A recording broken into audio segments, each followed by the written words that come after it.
Keir Starmer va-t-il être poussé vers la sortie? Un scénario possible après l'annonce aujourd'hui de la démission de son ministre de la Santé, West Strading. Regardez, cela fait donc la une des journaux en Grande-Bretagne.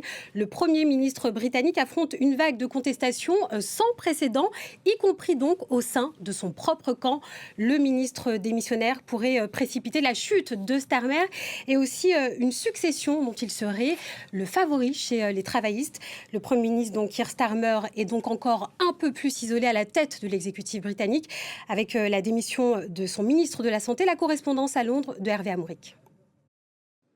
Le combat des chefs a officiellement commencé, même si la ministre des Finances, la chancelière de l'échiquier, Rachel Reeves, disait que cette guerre fratricide au sein du Parti travailliste jetterait le pays dans le chaos, à un moment où le monde est en conflit, à un moment où le pays commençait à se redresser économiquement. En revanche, quelqu'un, vous l'avez dit, devait payer l'addition pour ces résultats catastrophiques lors des élections locales et régionales. Le Premier ministre a pris la responsabilité officiellement de ces résultats et aujourd'hui, il en paie les conséquences. Donc, il y va y avoir désormais une fronde officielle, un défi lancé, ce qui suppose que le ministre de la Santé, l'ex-ministre de la Santé désormais, Streeting, a 81 députés sur les 403 travaillistes qui le soutiennent pour lancer ce défi. Il y aura d'autres candidats sans doute, Angela Rayner notamment, l'ancienne vice-première ministre qui avait dû démissionner pour un problème avec l'administration financière a désormais été exonérée. C'est une voix puissante notamment au sein de la base populaire du parti et sur la gauche. Et il y en aura sans doute d'autres. Désormais, ce combat des chefs a commencé et on ne sait pas encore comment il va tourner. En tout cas, il y a à peu près un tiers du parti qui restera, qui va soutenir le Premier ministre, qu'il a déjà dit. Nous verrons la suite. Et allons plus loin sur la situation britannique avec vous, Catherine Coron. Vous êtes donc enseignante, chercheuse à l'université Panthéon-Assas. Merci d'avoir accepté notre invitation. Alors, Wes Streeting vient de démissionner, le ministre de la Santé. On reviendra juste après sur la guerre des chefs au sein du parti. Mais est-ce que cette démission, déjà, elle peut finalement faire vaciller le gouvernement Starmer? Je ne crois pas. J'ai regardé à nouveau ce qui s'était passé pour Boris Johnson, qui avait été élu pareil avec un raz-de-marée en 2019 et qui a connu le même parcours à partir de 2022. Donc on peut peut-être comparer, même si les personnalités sont fort différentes. Et il y a une autre chose qui est une vraie question, qui n'a pas encore été posée.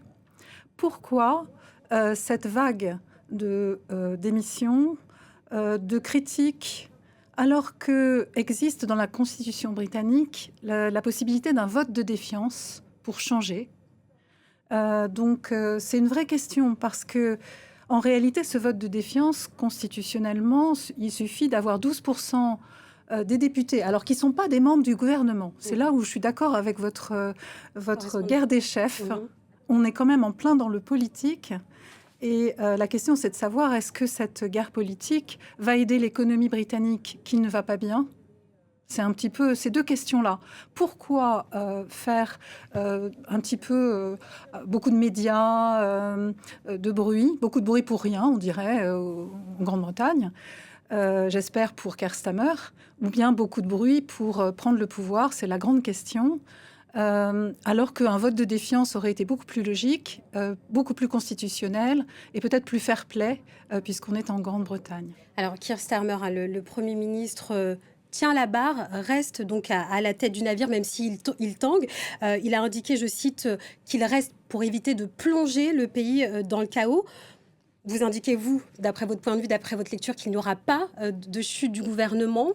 Mais si on va vers ce scénario un peu du pire de la chute du gouvernement, l'instabilité dont il parle, est-ce qu'elle est réelle? Alors, il y a le problème de la baisse de popularité avec laquelle je ne suis pas d'accord. Depuis la crise financière, il y a seulement 30% de l'électorat dans tous les pays d'Europe, en France c'est pareil, qui soutient. Seulement 30% font confiance au gouvernement. Et quand Keir Starmer a été élu, tout le monde a dit que c'était formidable. On n'a pas pris en compte les personnes qui ne votent pas. Je veux dire, Mais dans les dernières élections locales le 7 mai, Oui. le Parti travailliste Tout a à fait. reculé pourtant. Tout à fait. Et ça, c'est ce qui a permis de déclencher tout ce processus. Après, en Grande-Bretagne, il y a quand même constitutionnellement des règles. Et les règles sont la motion au sein du Parti travailliste, ce vote de défiance, qui aurait pu très bien être déclenché pour pouvoir faire partir Keir Starmer de façon constitutionnelle et classique. Enfin, c'est arrivé déjà. Et donc la question, là, c'est de savoir pourquoi ces députés, qui sont pour beaucoup des ministres, donc qui ne peuvent pas. Donc la question, est-ce que ce sont seulement les ministres qui sont pas d'accord, ou bien est-ce que les députés qui ne sont pas la majorité des députés travaillistes suivent encore Keir Starmer? Il y a beaucoup de choses qui finalement ne sont pas encore claires pour l'instant. Alors c'est au-delà de ça, si on en croit nos confrères de la BBC qui indiquent que 80 députés du Labour souhaitent que Keir Starmer donc quitte ses fonctions de Premier ministre. Une centaine d'autres, eux, font la démarche inverse et lui ont apporté leur soutien dans une lettre ouverte. Que dire de l'état du Labour aujourd'hui? Il est classique en Royaume-Uni. C'est ce qui s'est passé pour Boris Johnson. C'est ce qui, je veux dire, au sein des partis en Grande-Bretagne, il y a cette lutte de pouvoir et il y a cette possibilité de faire, finalement, de faire des débats sur la politique qui est menée. La politique actuelle économique est très austère et forcément, on est dans le Parti travailliste, il y a des extrêmes qui contestent cette austérité. La vraie question, parce qu'il faut vraiment se poser les vraies questions, c'est est-ce que cette austérité, elle est validée par la majorité des députés ou pas? Et ça, on ne peut pas très bien le savoir puisqu'il n'y a pas eu ce vote. Est-ce que ce n'est pas les urnes qui ont répondu finalement avec non, ça ne peut pas être les urnes. Le 7 ça ne peut mai. pas être les urnes locales d'un endroit qui répondent dans un système constitutionnel où on a 403 députés sur lesquels 70 ou 80, hein, les sources varient, donc vous êtes remarquable, vous dites un peu plus de 70, bravo. Mais donc 70, ce à quoi Keir Starmer a sollicité le soutien d'une centaine, c'est pas du tout la procédure habituelle. La procédure habituelle, c'est à l'intérieur du parti, un vote de défiance. Mais ce vote de défiance, Boris Johnson, il n'avait pas été... si il y en avait eu un, mais ils avaient voté la confiance. Donc, en fait, je ne suis pas persuadée que toute cette agitation médiatique est vraiment cautionnée par la majorité. Je veux dire, peut-être que oui, peut-être que non. C'est une question. Et je pense qu'on va le savoir par la suite.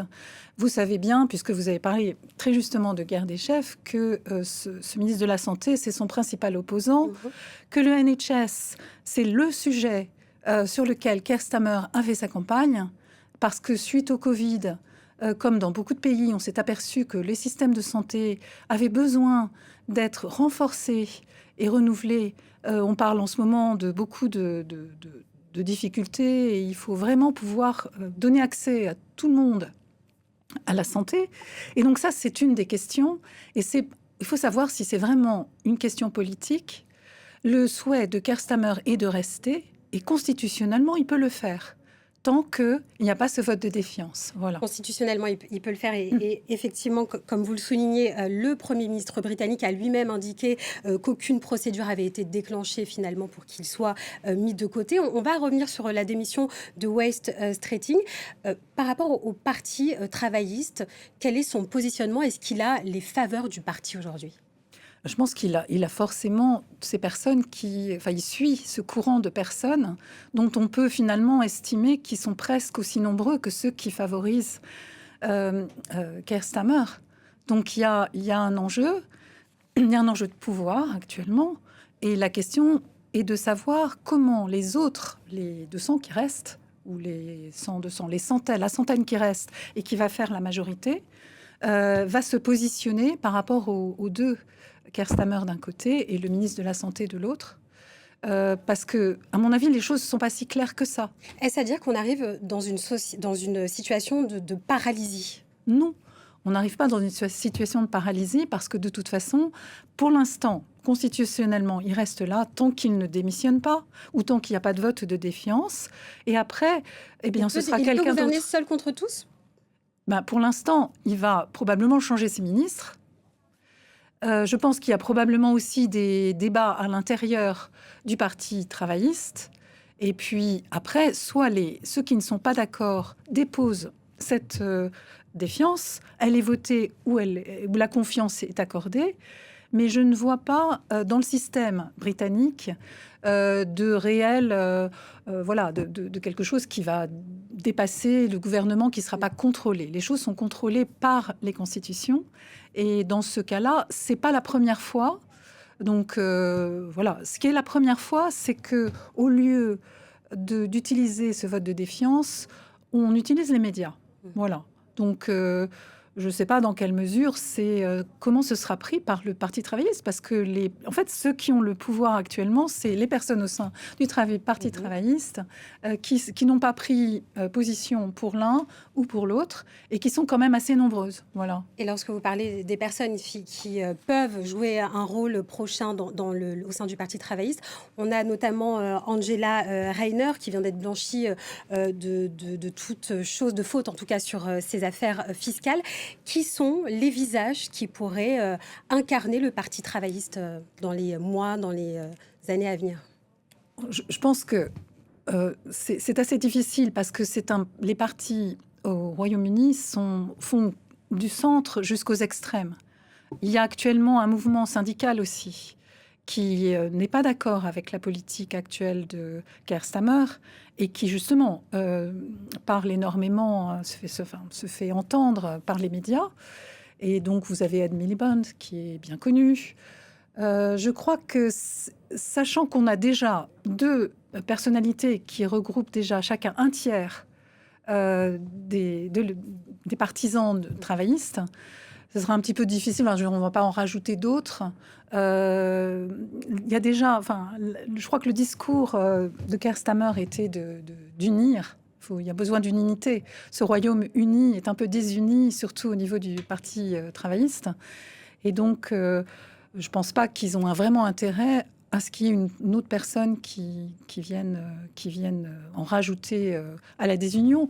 Et là, on a clairement, à mon avis, plutôt une bataille entre deux chefs potentiels avec quelqu'un qui aimerait bien finalement avoir une politique probablement différente. Catherine Coron, merci d'avoir été l'invitée de France 24 cet après-midi.